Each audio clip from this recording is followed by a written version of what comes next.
Hi guys, in today's lecture we're going to continue to move through the foundational knowledge that's needed for the class as a whole. The focus of today's lecture is on joint and tissue biomechanics. The content of today's lecture is also covered in Chapter 2 of the Newman textbook. Joints can be classified into three types: fibrous, cartilaginous, and synovial. Let's look at each of these joints in turn. Fibrous joints are held together with fibrous connective tissue. Types of fibrous joints include suture joints, gomphosis joints, and syndesmosis joints.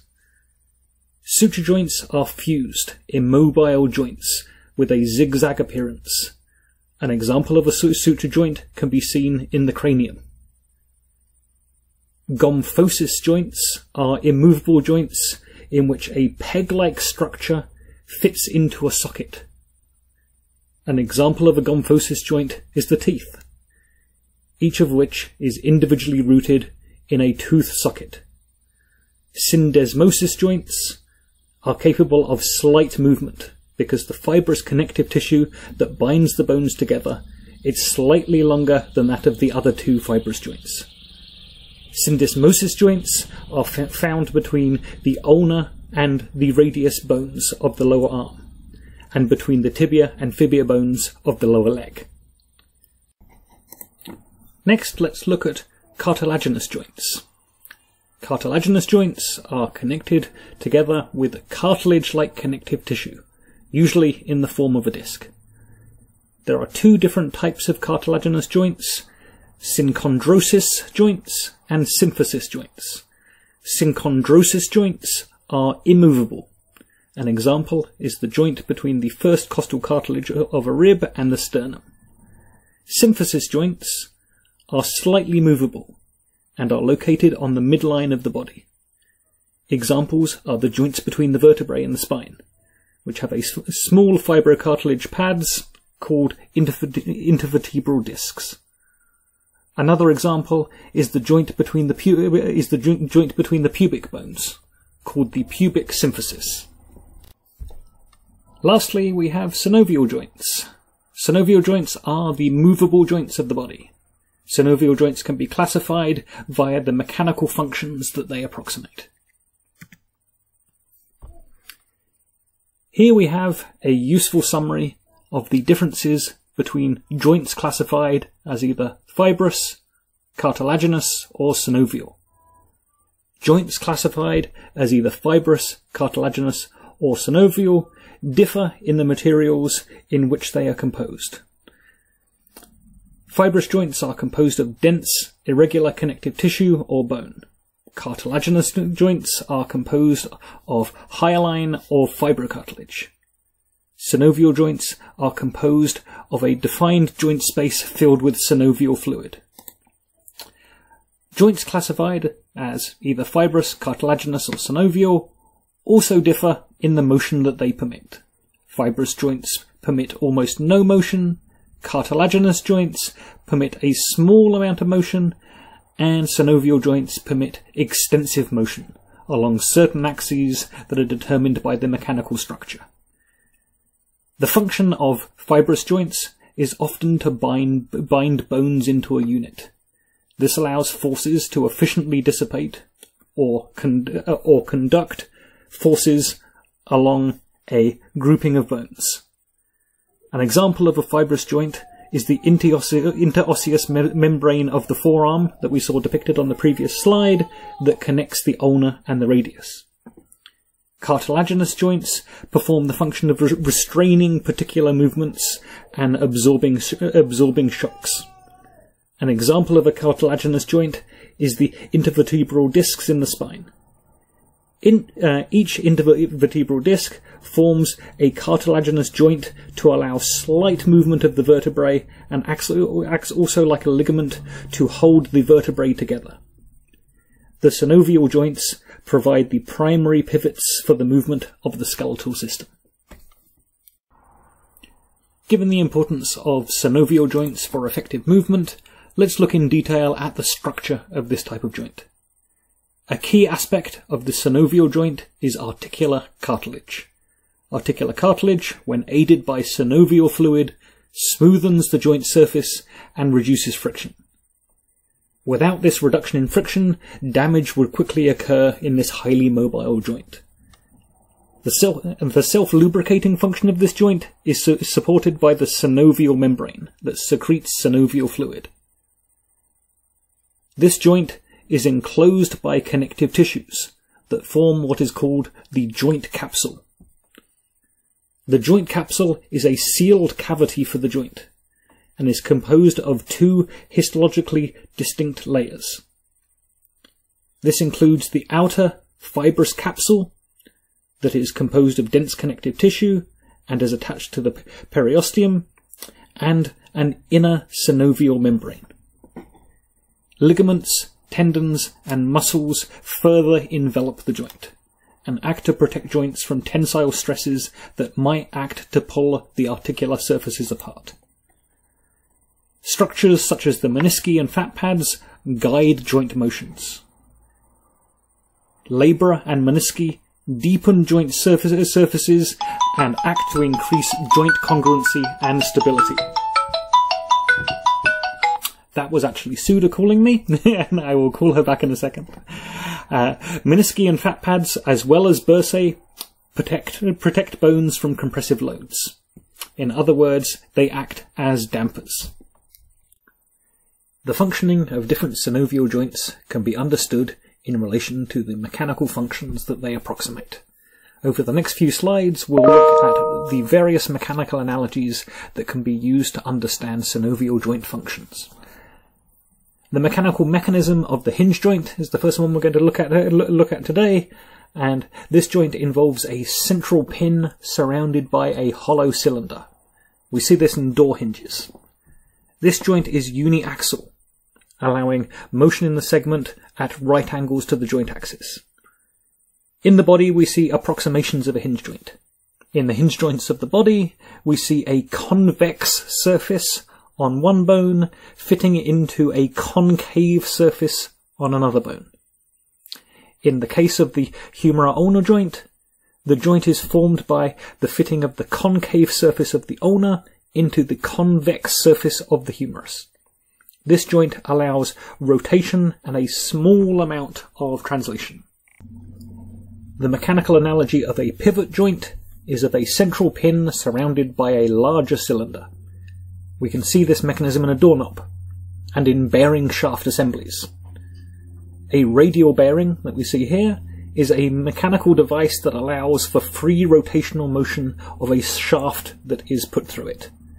This is a uniaxial joint, which means that motion only occurs around one axis. We see pivot joints in the body when we have the rounded end of one bone rotating within the ring-like structure formed by another bone or a ligament. In the radial ulnar joint, the rounded head of the radius rotates within the ring-like structure formed by the annular ligament that is attached to the ulna. The pivot joint is created such that the radius is constrained to axial rotation by the annular ligament. It is also constrained to axial rotation to some degree by the humeroradial joint. In an ellipsoid joint, the end of one bone, shaped like an elongated oval, fits into the elongated oval-shaped cavity of another bone. In the radiocarpal joint that we see here, we find an oval-shaped concavity formed mainly by the radius, and the oval-shaped convexity formed by some of the carpal bones. Because of the oval shape, motion is biaxial. In the radiocarpal joint, axial spin is significantly restricted. If spin occurs, it's going to lead to a joint dislocation.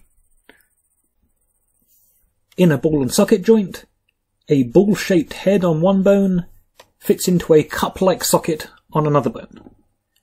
The shoulder and hip joints have the characteristics of ball and socket joints.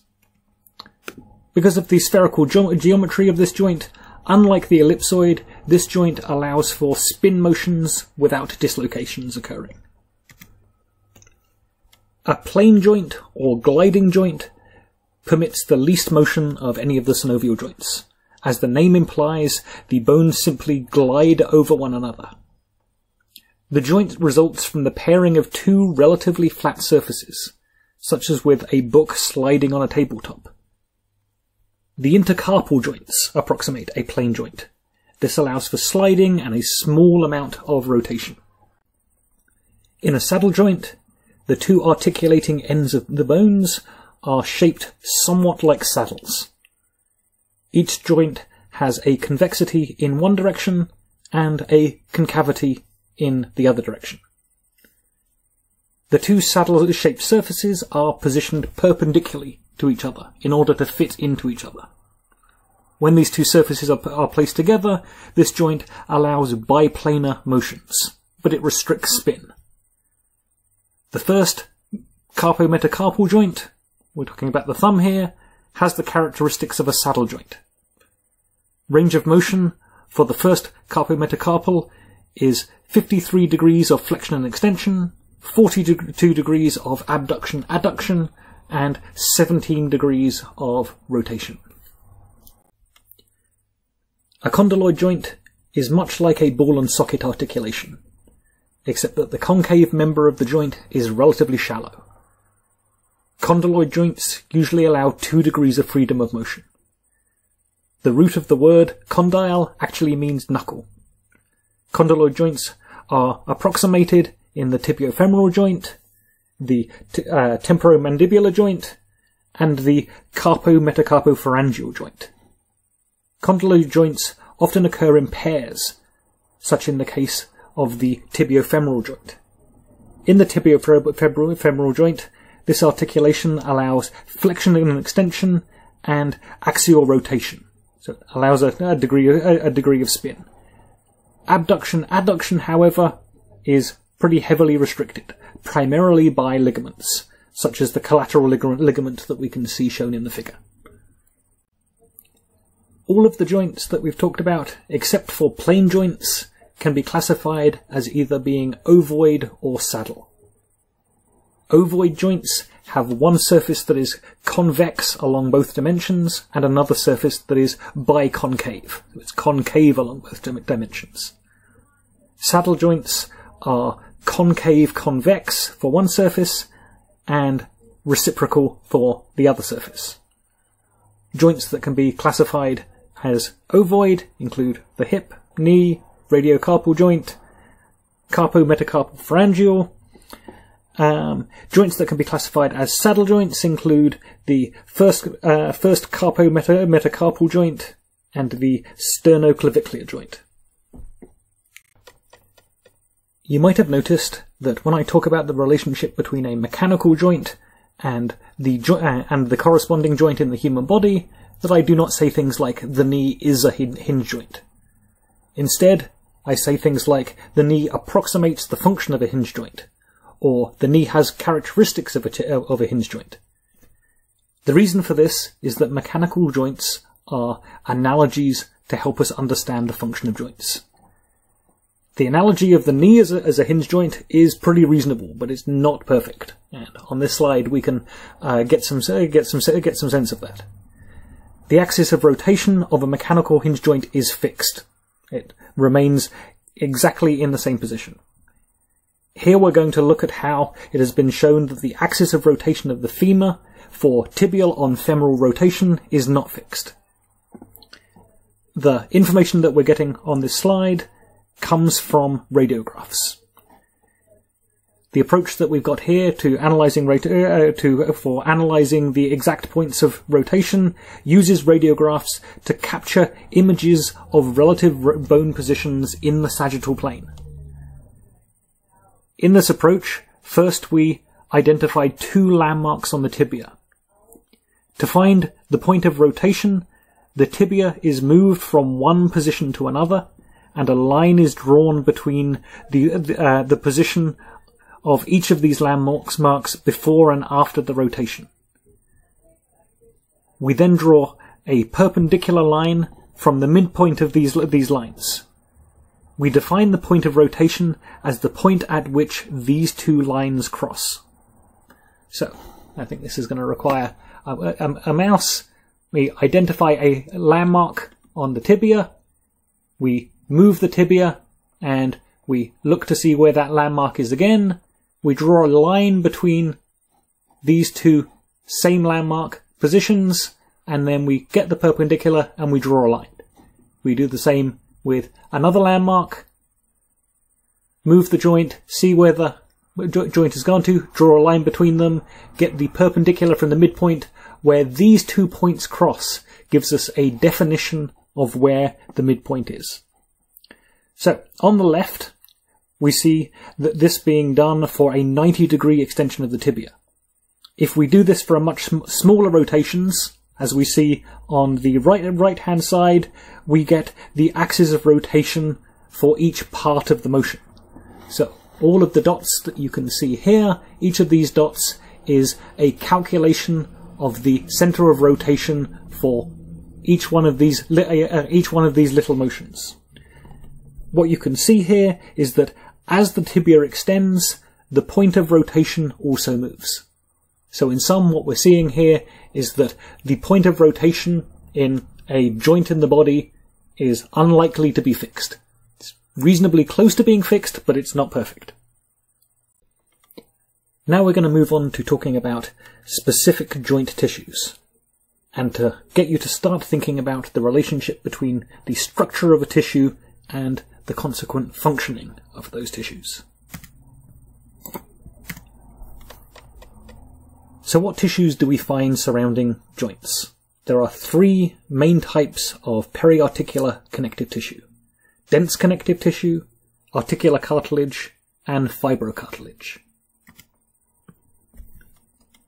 When we look at connective tissues, we want to be thinking about the mix of different types of fibers that compose it.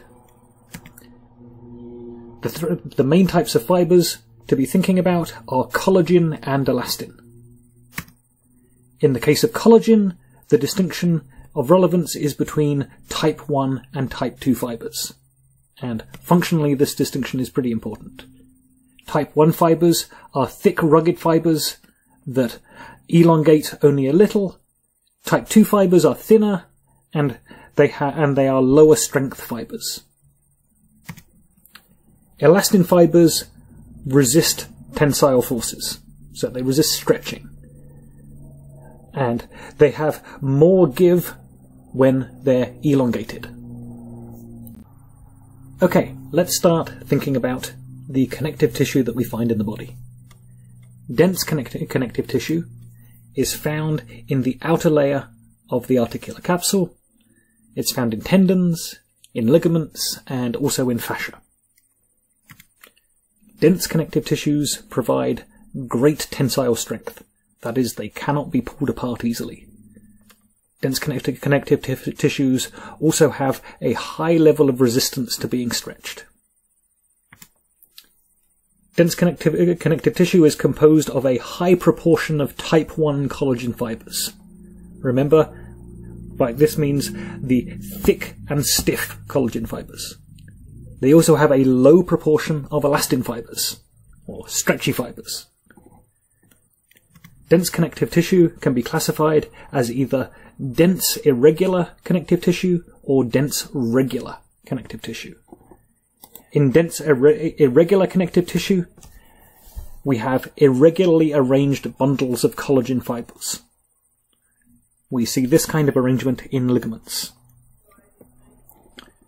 Ligaments encounter forces in multiple directions, and an irregular arrangement of collagen fibers allows the tissues to most effectively counter such forces. In dense regular connective tissues, we see parallel collagen fibers. We see this in tendons.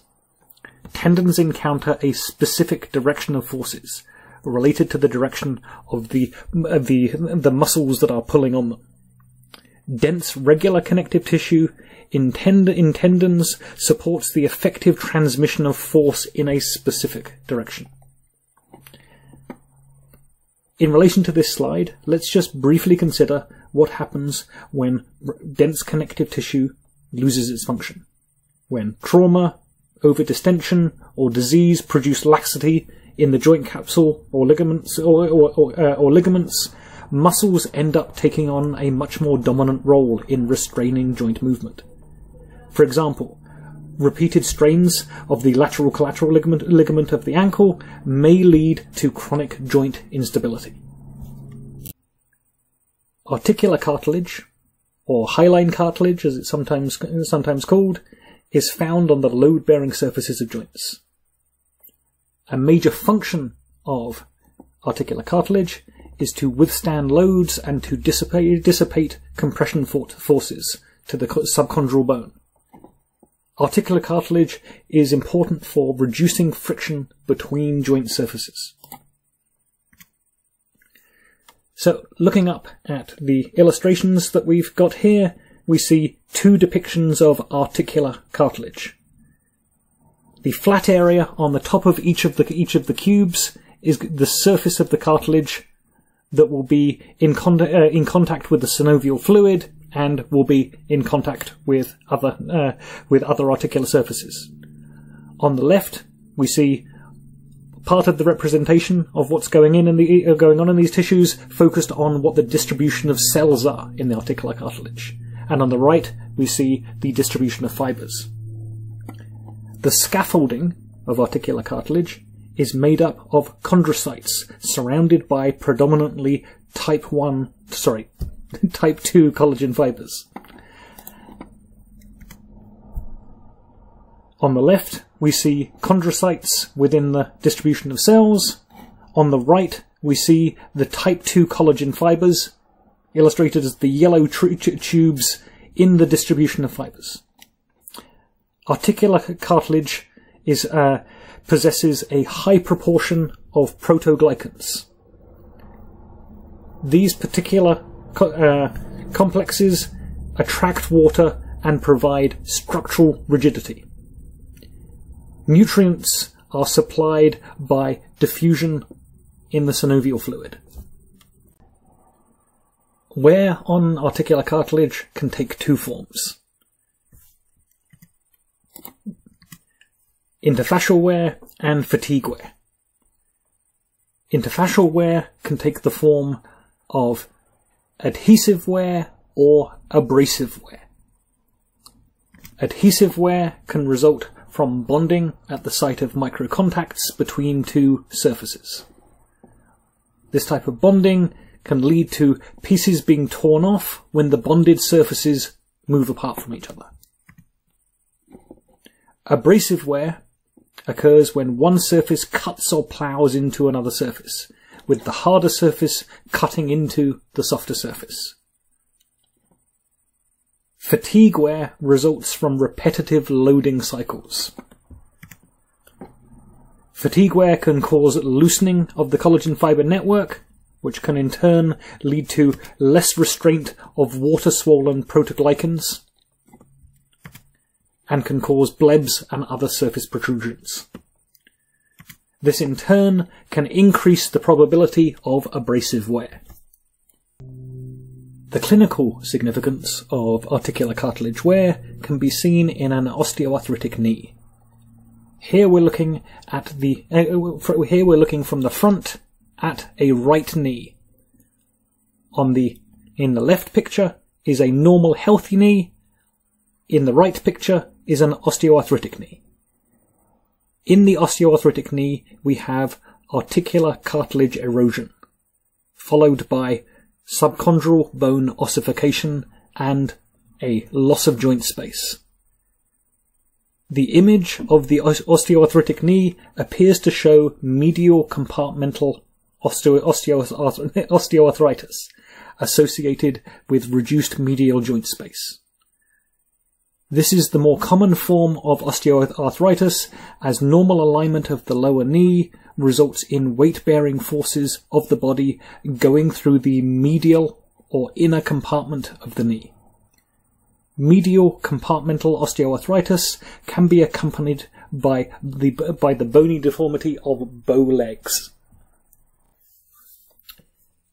In the second part of today's lecture, we have been looking at periarticular connective tissues. We started out looking at dense connective tissue, then we looked at articular cartilage, and now it's finally time to turn our attention to fibrocartilage. Uses of fibrocartilage in the body include intervertebral discs, the glenoid labrum, the interpubic disc in the pubic symphysis, and in menisci. In the illustration on the right, if we look at the top, we see the fibrocartilaginous menisci in the knee, and below the image of the knee, we see part of the medial menisci, the medial meniscus, illustrated together with an illustration of the microstructure of that tissue.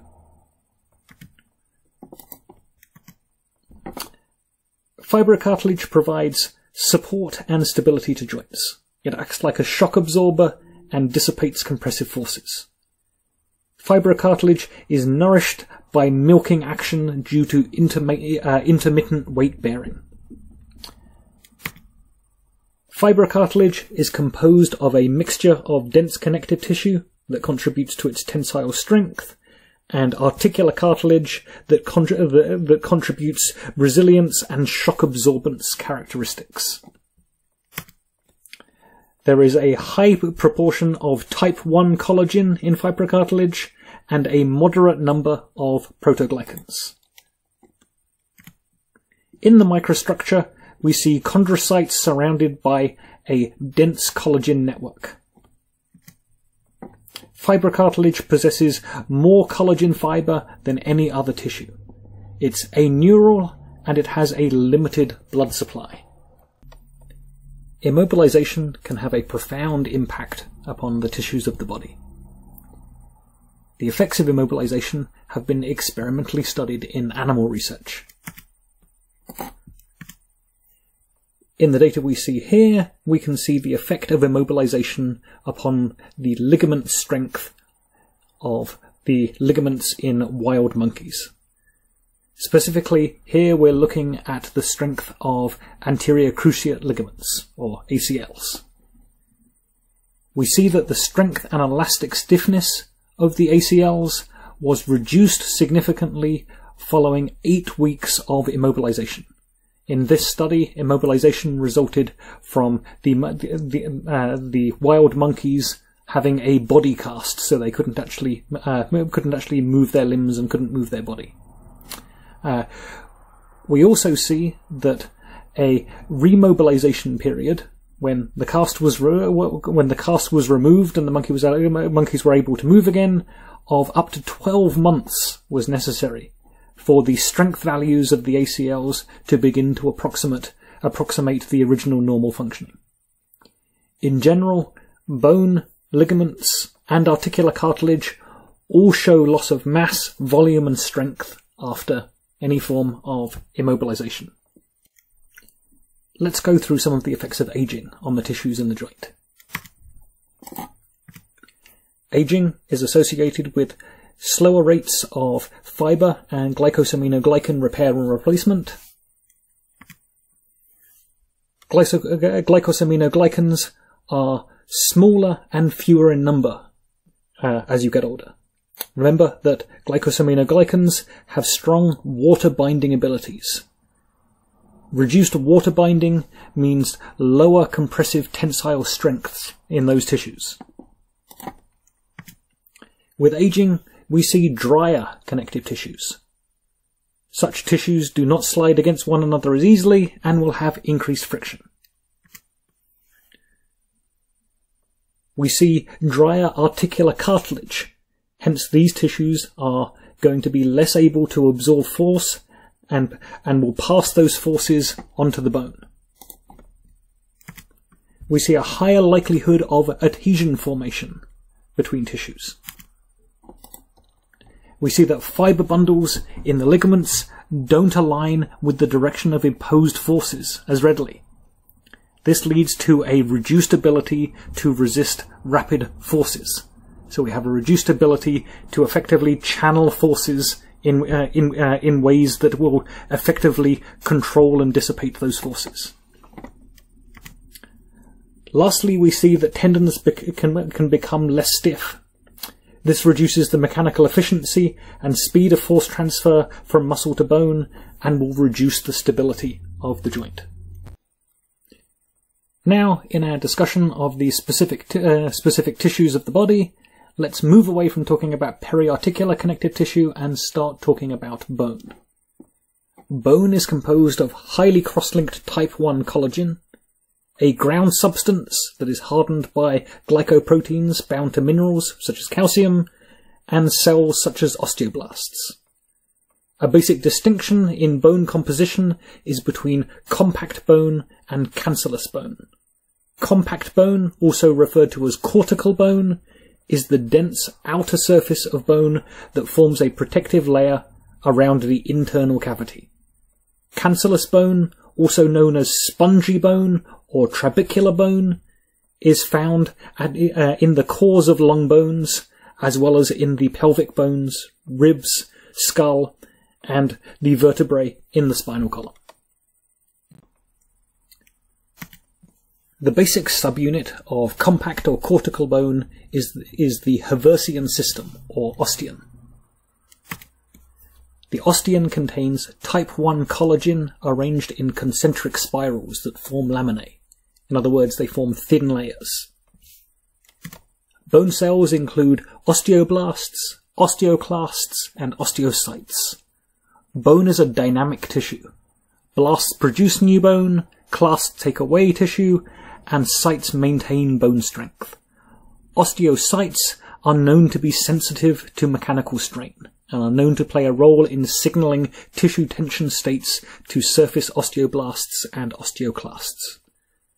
Both the periosteum, the outer layer of bone tissue, and the endosteum, the inner layer of bone tissue, depicted here, have both a blood supply and nerve supply, with receptors for pressure and pain. Bone is anisotropic. That is, its constituent structure is not the same in all directions. Because of this, the strength of bone varies with the type of force that's applied to it. We can test the strength of a bone by measuring the ultimate stress that is measured at the point of failure. Bone is strongest in compression, along the long axis of the osteons, and less strong in tension. Bone is weakest in shear.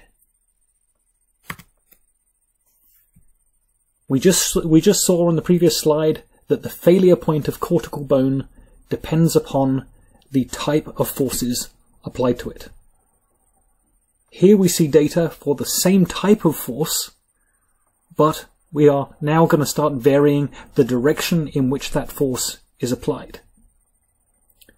The test here, in the data that we're seeing, was performed on samples taken from the shaft of human femoral bone. These samples were tested in tension, that is, we attempted to pull them apart. What we see here is that the greatest strength in the bone is observed when the direction of pulling aligns with the long axis formed by the structure of the osteons. The bone is weakest when pulling orthogonal to the long axis of the osteons. Compact or cortical bone and spongy or trabecular or cancellous bone vary in their apparent densities. Apparent density is the ratio of mineral mass to sample volume. So, here we've got two samples of bone. Here we have compact bone. Here we have spongy bone. When we're talking about apparent density, we're looking at the ratio of mineral mass. So here we can see there's a lot more bone here. There's a lot more mineral. There's going to be a higher mineral mass relative to volume than there is down here.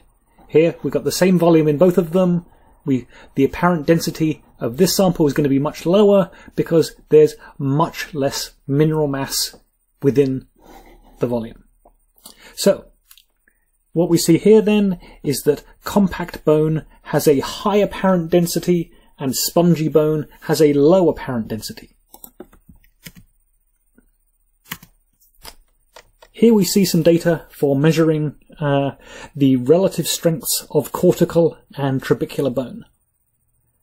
The test here is done by compressing bone samples. From this data, we observe that for cortical bone, the sample can tolerate much higher levels of stress, but only low levels of strain before failure. In contrast, for trabecular bone, the samples can tolerate much higher strains, but only low levels of stress before failure. One thing that you'll notice here is that we have two lines on our graph for trabecular bone. This is because each line is representing a different sample that was taken, and because of the nature of trabecular bone, the different samples tend to vary pretty greatly in their apparent densities. Let's look a bit closer at the mechanical properties of cortical bone. Cortical or compact bone is strong and stiff, but beyond that it has some interesting additional properties. In cortical bone, we observe something called strain rate dependence.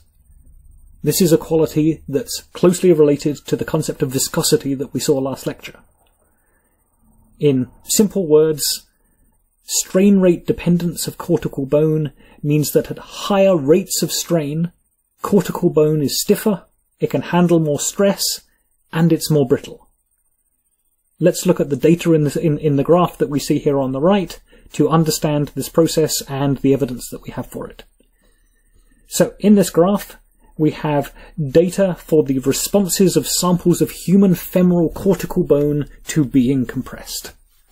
I want you to try and understand this graph. On the y-axis we have stress. This tells us the force per unit area that can be resisted by the bone. On the x-axis we have the strain. A strain of 0.01 represents a deformation of the material by 1% of its original length.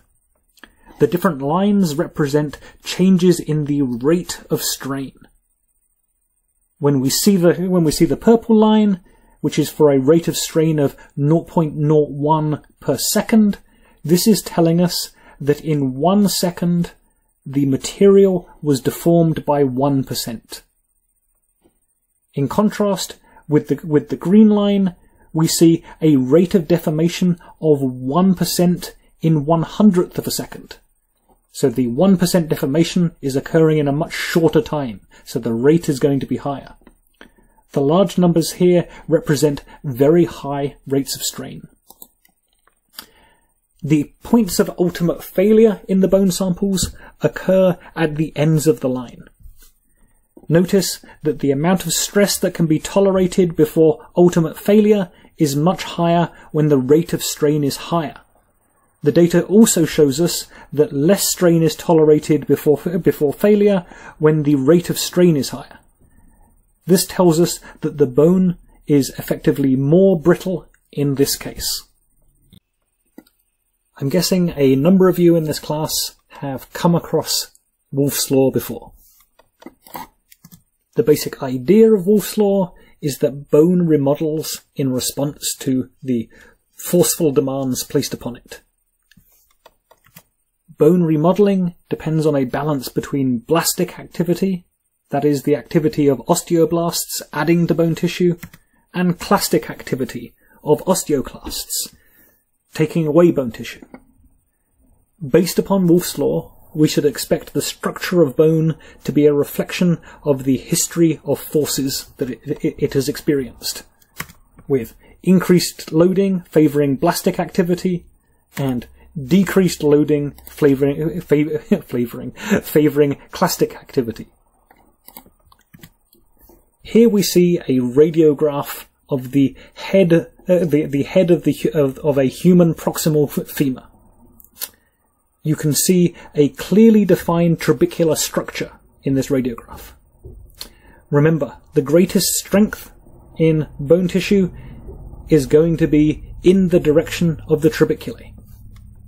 Let's look at the forces encountered by this structure during common actions supported by the hips. Here we see the forces encountered during single leg stance.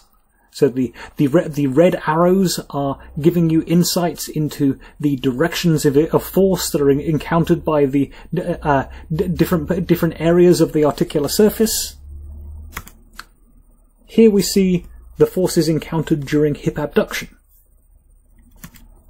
And finally, here we see forces encountered during hip adduction.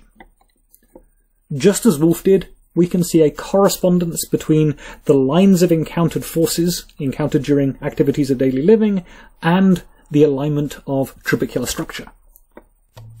There are some important implications of Wolff's law. In this graph, we see the load deformation curves that were obtained from the testing of vertebral segments taken from rhesus monkeys. In this study, the vertebral segments were tested under compression. The top set of curves shows the data for normal, healthy specimens. The lower set of curves shows the data for monkeys whose whole bodies had been immobilized in a plaster cast for 60 days prior to the test. The data shows the extensive loss of bone strength and stiffness that follows from immobilization. And here we see another example showing Wolff's law in action. Here we see a radiograph showing bone growth around surgical pins. And again, we see that the forces encountered and through the surgical pins here is promoting particular directions of bone growth. Let's now turn our attention to the effect of the aging process on bone. Here we're looking at two vertebral cross-sections from autopsy specimens. On the top we have a cross-section from a young adult, and below that we have a cross-section from an older adult. Most obviously we can see a marked reduction in the cancellous or spongy bone in the specimen from the older adult. So we see in the centre of the bone that it's more spongy in appearance. The holes are larger. In general, with aging, we can expect to see a thinning of compact bone. In the case of cancellous bone or spongy bone, we can expect to see a loss of the sponge-like grid patterns, the structure being more porous, in other words, having larger holes, and a thinning of the plates and struts. The interconnected columns of osseous tissue in cancellous bone are referred to as trabeculae. As shown in the illustration here, with aging, longitudinal trabeculae become thinner and some transverse trabeculae disappear altogether. So, how do the mechanical properties of bone alter with aging? Here in these images, we can see a compression test being performed on vertebral samples of human trabecular bone. Notice that the samples are physically compressed in the right-hand side picture compared to the left-hand side picture.